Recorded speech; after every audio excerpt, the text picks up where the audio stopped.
नमस्ते दोस्तों, कैसन बानी जा आप सभी। हम आशा करते हैं सारा लोग खुश और हैप्पी होई। तो आज हम आप लोग खातिर लेके आइल बानी 2 कप बूंदी से बहुत ही मज़ेदार और टेस्टी रेसिपी बनावे के। तो चली जा आज के मज़ेदार रेसिपी शुरू करी जा। एके बनावे खातिर हमनी के चाही बेसन। तो हमें ले बनी 1 कटोरी बेसन। एजा हल्दी ले बनी, थोड़ा सा नमक ले बनी और थोड़ा सा जब पानी ले बनी। पानी डाल के बढ़िया से का कल जी कि हमनी के पेस्ट तैयार कर लिया जी। आप लोग देख सके नहीं जा। तो चम्मच की मदद से बढ़िया से करके घोल लेवे के बाद, ना ही ज़्यादा पतला घोले के बाद ना ही ज़्यादा मोटा घोले के, मतलब कि मीडियम में घोल लेवे के बाद। तेजा आप लोग देख सके हमनी के घोल जौन बा बढ़िया से तैयार हो चुकल बाटे। चम्मच की मदद से बढ़िया से घोल ले बनी करके अच्छा से तरीका से फेंट लेव जा। तो देख सके जा कितना बढ़िया से फेंटा के रेडी हो चुकल बा। यही तरह आप लोग भी फेंट लेव जा। यही तरीका के हमने के पेस्ट बनावे के बाद, ना ही ज़्यादा गाढ़ा बाटे और ना ही ज़्यादा पतला बाटे। आप लोग देख सके नीचे तरीका के पेस्ट आप लोग भी बना के तैयार कर ले। देख सके नीचे कितना बढ़िया हमने के पेस्ट बन के रेडी हो चुका है। तो चली जाके कुछ देर ऐसे ही छोड़ दिया जा। अब चल जा कढ़ाई की तरफ। तो आप लोग देख सके नीचे कढ़ाई हमने से पहले ही से गर्म हो गई बा और तेल भी हमने के जौन बा गर्म हो गई बढ़िया से। तीजा कद्दूकस करे वाला मशीन ले बनी पर हमने के का कर जी पेस्ट के डालत चल जी। तो कढ़ाई में अपना आप बूंदी बनत चाहिए। आप लोग देख सके नीचे कुछ भी नहीं करे के, बस एक हाथ से पकड़े रहे के बा और थोड़ा सा करके टच कर देवे के बा। अगर ये तरीका के कुछ ना हो के मशीन, तो आप लोग का करब जाके पूड़ी छाने वाला छनौटा भी ले सके नीचे। आप लोग देख सके नीचे हमने के जौन बूंदी बा बढ़िया से क्रिस्पी हो गई बटे। तेके बढ़िया से अलट पलट के अच्छा से चारों तरफ से बढ़िया से पका लेवे के बाद देख सके नीचे। तो हमने के जौन बूंदी बा बढ़िया से पक गई बा। आप लोग देख सके नीचे फ्रेंड्स। चलिए निकाल लिया जाएगा बर्तन में। तो हम निकाल लेते नहीं। यही तरीका से हमने के सारा बूंदी के निकाल के रख लिया जाइए। आप लोग देख सके नीचे। आप लोग देख सके नीचे जो हमने के बूंदी बा बढ़िया से फ्राई हो गई बा, लेकिन कुछ बूंदी ऐसा बा जो आपस में चिपक गई बा। तो चलिए दोबारा से के थोड़ा सा फ्राई कर लिया जाए। तो बढ़िया से फ्राई हो गई बा। चलिए निकाल लिया जाए। इस तरीका से आप का कर जी कि सब हमने के बूंदी के निकाल के रख लिया जी।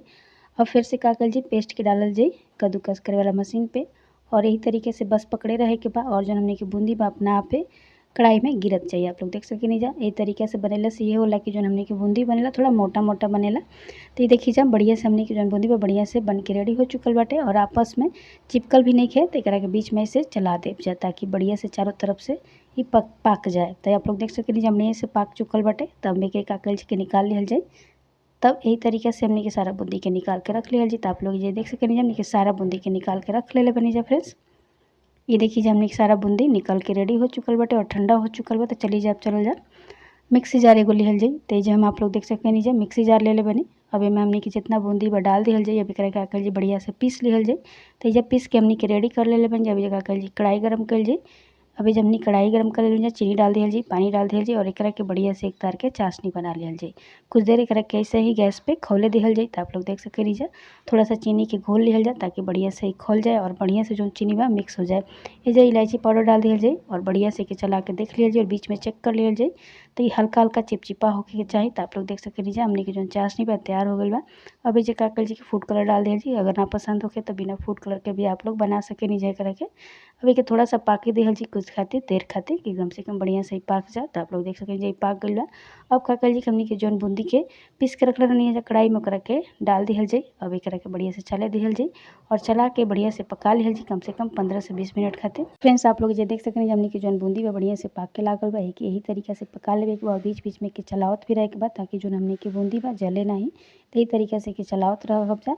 हमें से बहुत ही बढ़िया खुशबू भी आवता। आप लोग के बता ना सके नहीं कितना बढ़िया होता है। तो ये आप लोग चाहें तो काजू किशमिश बादाम नारियल का बुरादा भी जा चाहे तो डाल सके नहीं जाए। तो आप लोग देख सके नहीं जाए कितना बढ़िया हमने की जो मिठाई में बन के रेडी हो चुकल बाटे। जब आप लोग का करब जाके गैस के कम कर देव जा और कम आँच पे के बढ़िया से पका लेव जा। ना तो का हो कि बाद में जले लागेला। तो आप लोग देख सके नहीं हमने की जो चाशनी में बढ़िया से सिमट गई बाटे और अच्छा तरीका से बूंदी के सोख ले बा। तेजा हम थोड़ा सा खीरा के बिया डाल देले मैंने। अगर आप लोग के ना पसंद हो तो ऐसे भी बना सके नीचे। आप लोग देख सके नीचे बढ़िया से के सुखा लेवे के बाद जितना भी चाशनी बाटे।